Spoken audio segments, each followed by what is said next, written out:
Hello. मैं आज start करने वाला हूँ आपके सामने में। चलिए, फाइनली हम लोग आ चुके हैं और जैसा कि मैंने कहा था कि आप लोगों के सामने मैं लाऊंगा सब्जेक्टिव क्वेश्चंस का। और ये जो सब्जेक्टिव का टाइप लेगा, दो प्रकार के होते हैं, आपको पता है। एक लघु उत्तरीय प्रश्न होते हैं और एक दीर्घ उत्तरीय प्रश्न होते हैं। तो मैं आपको लघु उत्तरीय प्रश्न जो है एग्जाम तक में जो भी मोस्ट इंपॉर्टेंट क्वेश्चंस हैं, ये सारे का सारा मैं यहाँ पे कराने का प्रयास करूंगा। और आप लोग देख सकते हैं कि कल मैंने इसके जस्ट पहले वाले वीडियो में 2 क्वेश्चंस कराया था, लेकिन आज मैं 4 क्वेश्चंस कराऊंगा। इसके बाद धीरे-धीरे रफ्तार बढ़ती रह जाएगी। तो आप लोग जो है इस चैनल पे न्यू है तो प्लीज सब्सक्राइब बटन को ओके कर दें। अगर पुराने हैं तो प्लीज वीडियो को शुरू से लेके अंत तक देखें, क्योंकि काफी इंपॉर्टेंट होने वाला है आपका ये क्लास। और देखिए, आज जो मैं आप लोग के लिए लाया हूँ ये आपका संबंधित है ऑफिशियल मॉडल पेपर जो जारी किया गया था बोर्ड के द्वारा। तो उसके लघु उत्तरीय प्रश्न जो है उसे मैं कराने का प्रयास कर रहा हूँ। ऑब्जेक्टिव तो मैंने पहले ही करा रखा था, लेकिन आज जो है हम लोग देखेंगे सब्जेक्टिव, और सब्जेक्टिव के महत्वपूर्ण क्वेश्चन देखने का प्रयास करेंगे। तो थोड़ी सी वेट कीजिए। तो देखिए, मैं स्टार्ट करने वाला हूँ। देखिए, पहला क्वेश्चन आपके स्क्रीन पे है। आप लोग देख सकते हैं, पहला क्वेश्चन से ईसा पूर्व छठी शताब्दी के किन्हीं चार महाजनपदों का नाम आपसे पूछा गया है। 4 महाजनपदों का नाम पूछा गया है। तो देखिए, सबसे पहले बात आती है महाजनपद की। अगर आपको महाजनपद के बारे में पहले जानकारी लेनी जरूरी है कि ये महाजनपद है क्या। तो स्टार्टिंग में आपको, चलिए, पुराने चीजों को जोड़ने के लिए न्यू चीज से उसका अटैचमेंट करते हैं, तो फिर आपको समझने में ज्यादा आसानी होगी। जैसा कि आप लोग देख सकते हैं कि भारत अभी संपूर्ण भारत जो है राज्यों में विभक्त है।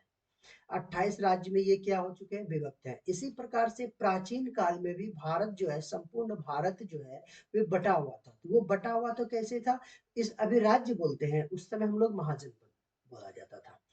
तो अब बात आती है महाजनपद की, तो इसकी लंबी वीडियो बन जाएगी। महाजनपद क्या है, जन जन को जोड़ के महाजनपद बनाया गया है। एक्चुअली बात क्या होती थी कि पहले जो लोग होते थे, लोग पहले एक कबीले के रूप में रहते थे, याद रखिएगा। कबीले के रूप में निवास करते थे, फिर जब उसका बसावट हुआ तो उसको जनपद कहा गया। और फिर इसकी संख्या बढ़ गई तो इसको महाजनपद का नाम दिया गया, महाजनपद। ओके, तो ये जो महाजनपद थे हमारे, ये 16 महाजनपद थे संपूर्ण भारत में। तो इसी में से आपको जो है 4 बताने हैं।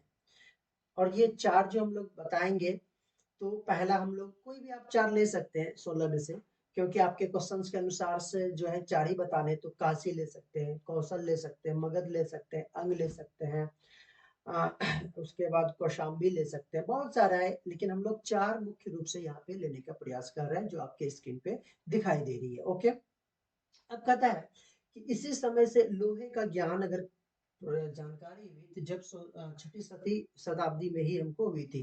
क्योंकि हम लोग पहले हड़प्पा सभ्यता अगर पढ़ चुके थे, तो हड़प्पा सभ्यता में कहीं भी लोहे का ज्ञान नहीं था। ओके, तो दूसरा क्वेश्चन की ओर बढ़ते हैं। दूसरा क्वेश्चन से देखते हैं, कहता है कि नहीं 2 गुप्तकालीन मंदिर के नाम लिखने के लिए आपको कहा जाता है। तो गुप्तकालीन मंदिर के बारे में आपसे पूछा गया है। तो देखिए, गुप्तों गुप्त काल हो गया, मौर्य काल हो गया, ये जितने भी काल है ना, जितने भी राजा होते थे, ये राजा मंदिर क्यों बनवाते थे, ये थोड़ी सी समझने की बात है। मंदिर बनवाते थे, अपना ऐतिहासिक स्रोत के बारे में वो लिखने का भी प्रयास करवाते थे इतिहासकारों से, आखिर क्यों ऐसा होता था।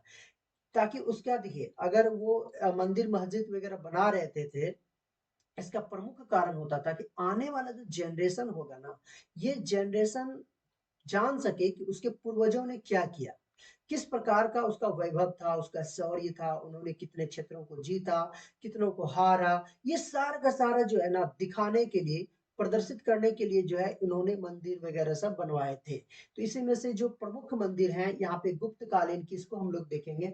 पहला है कैलाश मंदिर। ओके, कैलाश मंदिर आपका महाराष्ट्र में मिल जाएगी, यहाँ पे आपको मिल जाएगा, एलोरा जगह है, वहां पे आपको मिल जाएगा। और यह गुहा कला का एक जो है गुहा कला का एक महत्वपूर्ण उदाहरण दिखाया गया है। देखिए गुहा कला है क्या, ये जो है संस्कृति सभ्यता को दर्शाने के लिए के प्रकार से हम लोग कह सकते हैं क्या, मूर्ति कला चित्रकला के अंतर्गत ये आते थे गुहा कला। जैसे कि आपके बिहार में आता है मधुबनी पेंटिंग, मधुबनी कला, उसी प्रकार से गुहा कला का ये उदाहरण है जहाँ पे उसको सुसज्जित ढंग से बनाया गया है मंदिरों को निर्माण के लिए।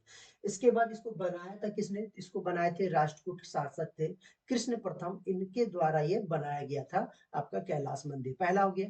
दूसरा जो हम लोगों ने देखा है, दूसरा है आपका त्रिमूर्ति।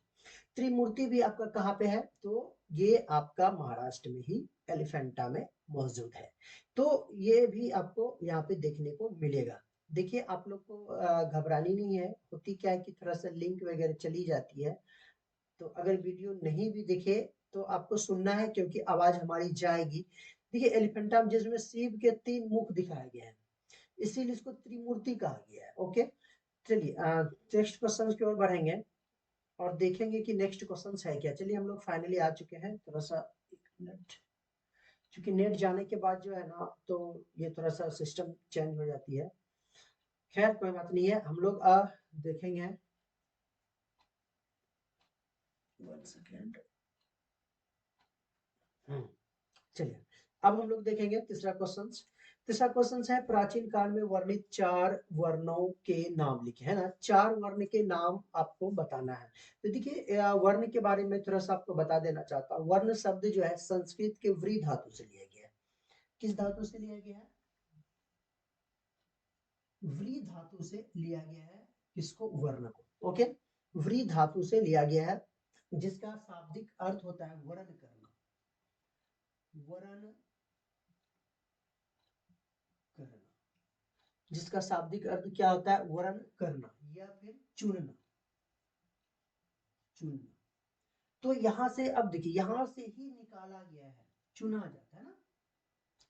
अब चुनने का अर्थ यहाँ पे ये हम लोग देखने का प्रयास करेंगे कि प्राचीन काल में जो है ना, ये जो वर्ण होते थे, वर्ण, ये जो कर्म के आधार पे, कर्म के आधार पे बांटा गया था, यानी कि चुना जाता था, कर्म के आधार पे चुना जाता था। सीधा सिंपल सी बात है कि कर्म के आधार पे इसको क्या किया जाता था, तो चुना जाता था। ओके, अब ऋग्वेद की ऋग ये इसकी जानकारी जो है कहाँ से इतिहासकारों को मिला, ये ऋग्वेद का जो पुरुष सूक्त है वहां से इसको लिया गया है। तो इसकी जो वर्णों की जो जानकारी प्राप्त हुई ये हुआ था ऋग्वेद के पुरुष सूक्त से जो है क्या हुई थी, इसकी जानकारी प्राप्त हुई थी। ओके, यहाँ से इसकी जानकारी प्राप्त हुई थी। अब कहता है क्या, इसमें से ये जो बताया गया ऋग्वेद के पुरुष सूक्त में जानकारी हुई थी कि वर्ण के अनुसार से जो है बांटा गया, सॉरी कर्म के आधार से जो है इसको वर्णों को बांटा गया था। तो पहला हो जाता है ब्राह्मण, क्षत्रिय, वैश्य और शूद्र। ओके, ये सभी के सभी हैं मौजूद। तो कर्म का मतलब मैं बता देना चाहता हूँ कि एक ही परिवार का मान के चलिए, यहाँ पे आपको दिखाई देती होगी, एक परिवार है, मैं उदाहरण स्वरूप बताने का प्रयास कर रहा हूँ। एक परिवार है, एक परिवार के कितने बच्चे हैं, 4 बच्चे हैं, 1 2 3 और ये 4, 4 हैं। अगर इन्होंने एक ही परिवार के 4 ये बच्चे हैं, यहाँ पे मैं बच्चे लिख लेता हूँ, अगर ये बच्चा पढ़ने लिखे में सही है ना, ये पढ़ा लिखा है, पढ़ा लिखा है, ठीक, और ये बच्चा जो है युद्ध कौशल में महारत हासिल है इसे, युद्ध कौशल में महारत हासिल है इसको, और ये जो बच्चा है ये व्यापार वाणिज्य करता है, व्यापार वाणिज्य कर रहा है। और ये जो बच्चा है चौथा नंबर, ये जो है कुछ नहीं करता है, अनपढ़ गवार हो गई, ये गवार है, और गवार होने के कारण ये गुलामी करने लगा दूसरे का, यानी कि दास जिसको हम लोग बोलते हैं। आप लोग देख सकते हैं एक ही परिवार में सभी बच्चे क्या हो गए, अलग अलग वर्क कर रहे हैं, मतलब काम कर रहे हैं। अब इन्हीं के काम के अनुसार से इसको जो है ब्राह्मण, क्षत्रिय, वैश्य और शूद्र में इसको बांट दिया गया। अब देखिए यहाँ पे जैसे पढ़ा लिखा है, यहाँ आप लोग देख सकते हैं ये जो पढ़ा लिखा है ये आ जाएगा ब्राह्मण में। ओके, पढ़े लिखे जो है ये क्या हो जाएंगे ब्राह्मण में, और जो युद्ध कौशल में है इसको क्षत्रिय में डाल दिया जाएगा, और व्यापार वाणिज्य जो कर रहे हैं ये वैश्य में हो जाएगा, और जो गुलामी या दास का काम कर रहे हैं ये किस में आ जाएंगे, ये आपका आ जाएगा शूद्र में आ जाएगा। तो इस प्रकार से बांट दिया गया था। ओके, आप लोगों ने समझ लिया क्या होगा ये कर्म के आधार पे। नेक्स्ट क्वेश्चन की चलते हैं। त्रिपिटक क्या है, देखिए काफी इंपॉर्टेंट क्वेश्चन है त्रिपिटक। इसे मैं मिटाता हूँ।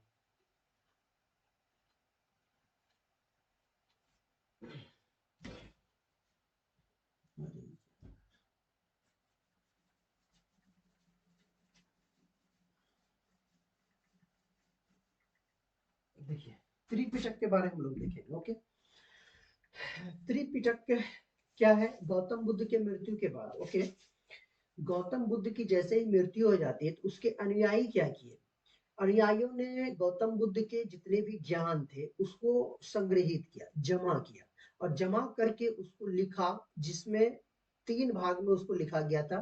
पहला मैं बता देता हूँ, सुत्त पिटक हो गया, विनय पिटक हो गया, अभिधम्म पिटक हो गया। ये तीनों पिटकों में उसके ज्ञान को संग्रहित किया गया, जमा किया गया।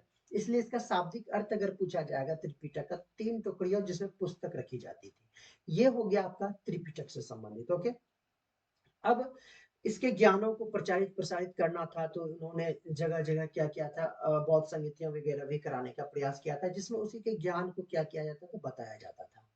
ये आपका मुख्य रूप से 4 क्वेश्चंस मैं लाया हूँ। नेक्स्ट डे मैं फिर लाऊंगा। तब तक के लिए अ, आप लोग अपने दोस्तों में भी शेयर करें और मन लगा के पढ़ें। ओके, तब तक के लिए धन्यवाद।